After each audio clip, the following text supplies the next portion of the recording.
Level 1. The Business Analyst.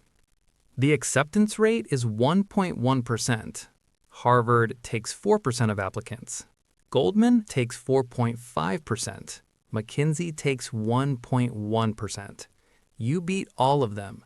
You're 22. You don't fully understand what you've gotten into. Nobody does at 22.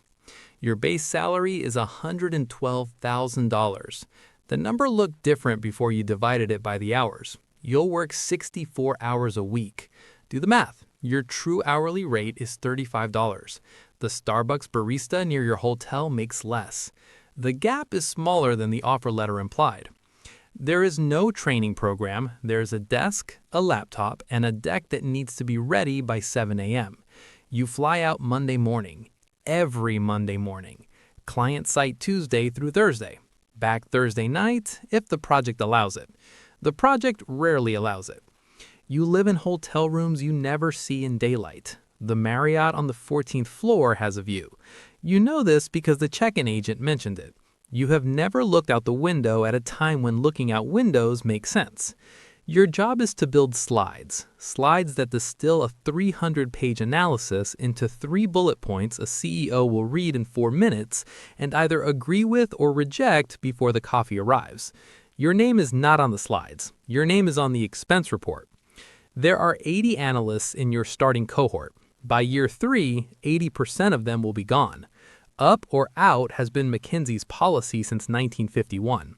The firm doesn't fire underperformers quietly. It counsels them toward exciting external opportunities. You learn to read the language quickly. You are not going anywhere.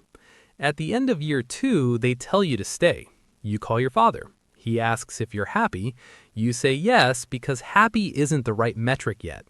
The right metric is still being here. Level 2, the associate. You have an MBA now. 2 years, $200,000 in loans, a Wharton email address you'll use as a credential for the rest of your career. They gave you a $30,000 signing bonus. The math on the debt doesn't close. You sign anyway. You're 27. Base salary is $192,000. Total comp clears $250,000 in a good year. The difference between analyst and associate isn't the money. It's the surface area. You own a work stream now. Not the project, a work stream. A slice of the problem. You manage it, you present it, you defend it when the partner asks questions at 11 p.m. the night before the client readout. The grace period you had as an analyst is gone. Associates are expected to perform from day 1. The firm paid for 2 years of your MBA so it didn't have to explain things slowly. You notice to travel differently now. As an analyst, the flights felt like adventure. Now they feel like infrastructure. You have a preferred seat on the Tuesday 7 a.m. to Chicago. The gate agent knows your name. This stopped feeling like a perk 6 months ago. Your frequent flyer miles are accumulating faster than you can use them. You have no time to use them. Level 3, the management manager. This is the hardest role at McKinsey. Insiders will tell you this. The Glassdoor rating for work-life balance at your level is 2.2 out of 5.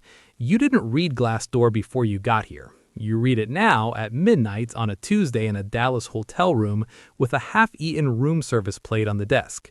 You're 30. You run the case now. 2 analysts, 1 associate, all reporting to you. You are the link between the junior team and the partner above you. The partner wants results. The team needs direction. You absorb everything that falls from above and push everything that rises from below. Nobody told you that management would feel like this, like being a shock absorber in a machine that doesn't stop moving.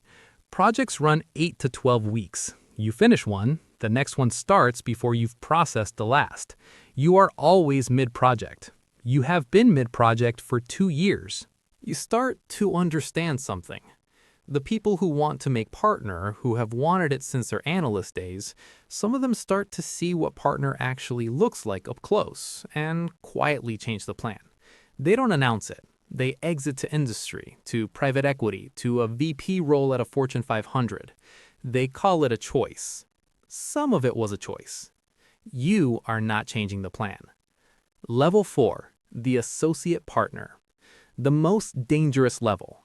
More people who want to make partner are cut here than anywhere else. You know this. You have watched it happen. You're 34. You're running 3 projects simultaneously for the first time. The travel doesn't decrease, it fragments. Monday in London, Wednesday in Singapore, Friday home, wherever home is now. Your job has changed in a way nobody put in a job description. You are no longer doing the work. You are selling the next piece of work. Relationships, client dinners, conference panels, the slow business of being trusted at scale. You are good at the work. You are learning to be good at the room. Performance reviews at this level are existential. The partnership committee is watching. They are deciding. You don't know exactly who is advocating for you or who isn't. You find out in 4 months. You do the work as though someone important is watching at all times. Someone important is always watching at all times. Level 5, the partner. Fewer than 1 in 10 senior associates reaches this room. You're in the room. You're 38. Compensation is profit sharing now. Good year, $1.2 million. Bad year for the firm, significantly less. The number stopped being something you celebrate around $600,000. Above that, it's just a score. Your involvement on any single project is approximately 8 hours a week. You are responsible for the outcome of all of them. You visit 2, sometimes 3 client sites in a week. You approve the strategy you didn't build. Your name is on the tombstone. The analyst who spent 6 weeks building every number inside that tombstone is not. You remember being that analyst. You send a 2-sentence email saying, "Good work."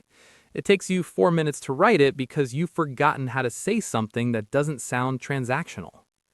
The McKinsey Alumni Network has 60,000 members.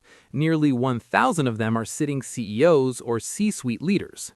Sundar Pichai, Sheryl Sandberg, James Gorman. They came through the same machine you came through. They sat in the same hotel rooms. The machine produced them, and then the machine benefited from producing them. Because when a McKinsey alumni becomes a CEO, the first consulting firm they call is McKinsey. You understand the architecture now, fully. The exits were never exits, they were placements. Level 6, the senior partner. You are the firm now. You're 44. Total compensation last year was $3.8 million. The year before, $2.1 million. The number varies, the life doesn't anymore. You sit on committees, you read lists of names. Last month, a name came up. 8 years in, sharp, relentless. Numbers that justified the conversation. Almost ready. Almost, you said. You heard the word leave your mouth. You recognized the logic. You had been on the other side of that word once in a conference room, younger, certain, waiting. You voted with the committee. The firm doesn't need you to be happy. It needs you to perform. It will find someone who performs whether you stay or not. Right now, somewhere, a 22-year-old with a 3.9 GPA and 4 leadership positions and an internship that wasn't McKinsey is submitting an application. The acceptance rate is 1.1%. He's done the math. He thinks the math is the hard part. He'll get the offer. He'll fly out Monday morning. He'll build slides nobody puts his name on. He'll live in hotel rooms he never sees in daylight. The machine doesn't stop. It just gets new parts. And every new part believes it's the one that will be different. None of them are different. That's why it works.